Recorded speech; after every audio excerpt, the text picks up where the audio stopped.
Totul a început cu un test de sarcină și a degenerat foarte repede. Doamnă Brocolina, am primit rezultatele. Felicitări, sunteți însărcinată. Stai! Cum adică însărcinată? Cu cine? Team building-ul de luna trecută.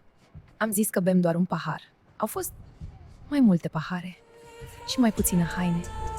Cu mărul și cu eggplant? Cu amândoi? Cășună, ești ok? Am visat că mi-ai spus că ești gravidă cu 2 colegi de muncă. Oh. Nu a fost un vis. Doamnă Cășuna, v-am făcut niște analize de rutină și sunteți și dumneavoastră însărcinată. Ce?